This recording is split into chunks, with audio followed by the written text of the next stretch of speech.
서산 가볼만한 곳 세 군데를 소개합니다. 세상에서 가장 아름다운 수선화를 볼 수 있는 유기방가옥, 가장 유니크한 청벚꽃을 볼 수 있는 개심사, 그리고 사계절 나들이 하기 좋은 해미읍성을 소개합니다. 아직 개화 전이지만 간단하게 소개하면 곧 서산 유기방가옥은 샛노란 수선화 바다로 화려하게 변신할 예정인데요. 3월 말부터 4월 초가 가장 아름다운 절정기인 만큼 이번 봄 인생샷과 힐링을 놓치고 싶지 않다면 지금 바로 서산으로 떠날 준비를 시작해보세요. 개화 전이고 일주일 후에 축제라고 해서 일단 패스. 개심사도 축제 때 오면 꿈속을 거니는 듯한 몽환적인 장관을 보여주지만 아직 개화 전이고 축제는 2주 후라고 해서 조용한 느낌을 갖기 위해 올라가 보기로 했습니다. 개심사는 입구에서 멀지 않고 경사가 완만해서 산책하는 기분으로 올라갈 수 있습니다. 이 사찰은 충청남도 서산시 운산면 상황산에 위치하며 백제 의자왕 14년 654년 해감대사가 창건한 것으로 전해지는 유서 깊은 고찰입니다. 입구에는 개심사 인내도가 있어요. 어린이가 자꾸 업어달라고 합니다. 근데 한 손으로는 촬영을 해야 해서 난이도가 상당합니다. 애들하고 장난치는 재미도 관광하는 것만큼 재미있습니다. 그냥 올라가면 경사가 완만하더라도 심심해요. 이어서 개심사 역사를 알아보면 현재의 대웅전은 조선 성종 15년 484년에 중건된 것으로 보물 제143호로 지정되어 학술적 가치가 매우 높습니다.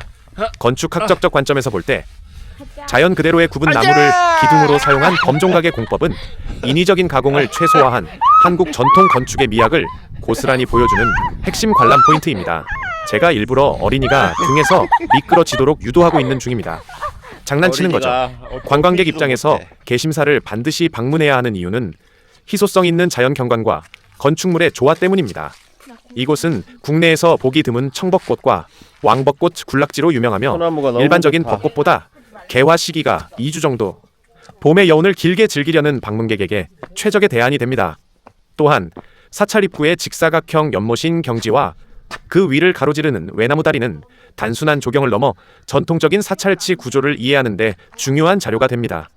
이는 인위적인 대형 사찰들과 달리 지형을 있는 그대로 활용한 공간 구성의 묘미를 제공합니다.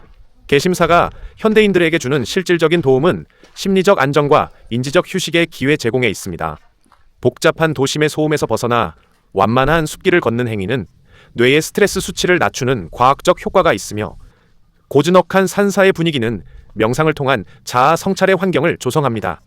특히 건축물의 비정형적인 기둥과 오래된 단청은 시각적 자극을 완화하여 정서적 평온함을 유도합니다. 이는 바쁜 현대인들에게 단절을 통한 재충전의 시간을 제공함으로써 일상으로 복귀했을 때 업무 효율성과 심리적 회복 탄력성을 높이는 데 기여합니다. 개심사 입구에 있는 버섯 매운탕 맛집을 찾았습니다. 근데 6개월 전에 이 집에 입양된 영업상무 재롱둥이 버두기가 제일 먼저 반겨줍니다. 주인 말에 의하면 바둑이가 영특하여 손님을 모시고 온다고 하네요. 매출도 늘었다고 합니다. 특기가 있는데 사람과 하이파이브를 합니다. 어린이가 하이파이브를 원하는데 바둑이가 개무시합니다. 이 식당의 버섯 매운탕은 상황산의 자연을 미각으로 만나는 특별한 경험입니다. 표고와 느타리 등 온갖 종류의 버섯이 한데 어우러져 깊고 칼칼한 감칠맛을 내는데요. 살면서 이렇게 다양하고 푸짐한 버섯 매운탕은 처음 경험합니다.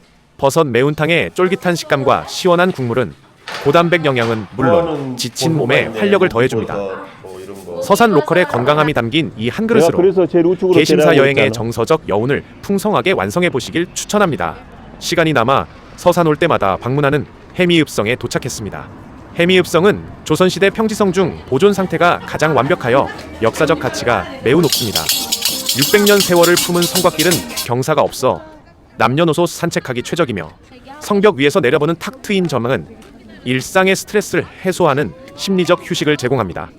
특히 천주교 박해의 아픈 역사를 간직한 회화나무 등 교육적 의미와 전통 가옥의 미학이 공존하여 과거와 현재가 교차하는 격조 높은 공간을 경험할 수 있습니다. 해미읍성 내 넓은 잔디밭에서는 연날리기와 제기차기, 투호 등 전통 민속놀이를 자유롭게 즐길 수 있어 활기찬 휴식을 제공합니다. 관람 포인트로는 600년 역사를 간직한 회화나무와 복원된 관아 건물이 있으며 성곽길을 따라 걷다 보면 읍성 전체가 한눈에 들어오는 몽환적인 전경을 마주하게 됩니다. 특히 주말에 열리는 국악 공연과 전통 공예 체험은 방문객에게 시대를 초월한 문화적 충만함과 시각적 즐거움을 동시에 선사합니다. 투호는 고구려, 백제 등 삼국시대부터 즐겼던 격조 높은 전통놀이입니다. 과거 궁중과 양반가에서 손님을 접대하거나 연회 시 예를 갖추어 행했던 유의로 단순한 던지기를 넘어 절제된 자세와 집중력을 요구하는 것이 특징입니다.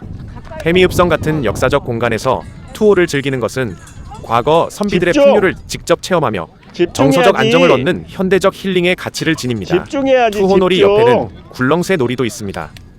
굴렁쇠는 과거 수레바퀴나 통나무 태를 굴리며 놀던 것에서 유래하여 조선시대 어린이들 사이에서 널리 유행한 전통놀이입니다. 특히 1988년 서울올림픽 개막식에서 열 번을 이겨야 전 되네. 세계의 평화의 상징으로 소개되며 한국의 역동적인 생명력을 상징하는 대표적인 민속 유희로 자리 잡았습니다. 가위바위보 계단 오르기는 고대 중국의 투호나 일본의 권놀이 등 손기호 유희가 근대 교육 전래 과정에서 놀이 문화로 정착된 것입니다. 승패에 따라 이동거리를 달리하는 전략적 요소가 더해져 단순한 승부를 넘어 좁은 공간에서도 신체 활동과 성취감을 동시에 충족하는 한국의 대중적인 골목놀이로 발전했습니다. 해미읍성에서 가장 높은 언덕에 위치한 청어정은 맑고 비어있다는 이름처럼 잡념을 떨치고 휴식하기 최적의 장소입니다. 성종 22년 1491년 병사 박숙진이 건립한 이 정자는 과거 무관들이 활쏘기를 연마하며 체력을 단련하고 시회를 열던 호연지기의 공간이었습니다. 울창한 소나무 숲길을 따라 올라가면 마주하게 되는 정자에서 읍성 전체와 저 멀리 서해안까지 내려다 보이는 몽환적인 전경은 방문객에게 깊은 정서적 해방감을 선사합니다. 청어정 주변의 대나무 숲은 조선시대부터 군사적 목적과 선비의 기계를 상징하기 위해 조성되었습니다. 당시 읍성은 군사 요충지로서 화살의 재료가 되는 대나무를 확보하는 것이 실무적으로 중요했으며 동시에 청어정에서 실을 읊던 문객들에게는 사시사철은 지조를 상징하는 미학적 대상이었습니다. 당연하지. 울창한 댄잎이 부딪히는 소리는 방문객에게 청각적 시원함과 몽환적인 정취를 선사하며 고택과 성벽이 어우러진 해미읍성만의 독특한 경관적 가치를 완성합니다.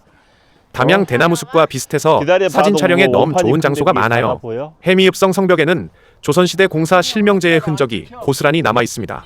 성벽 돌 곳곳에 공사를 담당했던 고을의 이름이 새겨져 있는데 이는 부실 공사를 막고 책임감을 높이기 위한 당시의 합리적인 행정 시스템이었습니다. 또한 성벽 하단은 커다란 돌로 위로 갈수록 작은 돌을 쌓아 올린 구조는 시각적 안정감과 물리적 견고함을 동시에 확보하여 600년 세월을 버티는 원동력이 되었습니다. 해미읍성은 과거 서해안 방어의 요충지로 병사들이 무예를 닦던 실전 훈련장이었습니다. 이곳 국궁체험은 단순히 화살을 날리는 유희를 넘어 조선 군사들의 호연지기와 절제미를 직접 몸소 경험하며 고도의 집중력을 기르는 격조 높은 전통 스포츠의 가치를 선사합니다. 활쏘기 놀이터는 어린이용, 어른용, 그리고 단계별 거리가 구분되어 있어 최적으로 즐길 수 있습니다.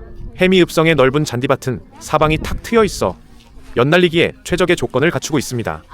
예부터 애군을 날려보내고 복을 기원하던 이 민속놀이는 성벽 위 푸른 하늘을 수놓는 오색빛깔 연들과 함께 방문객에게 시각적 즐거움과 정서적 해방감을 동시에 선사합니다.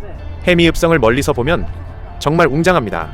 오늘도 행복한 하루 보내시고 구독, 좋아요 부탁드려요.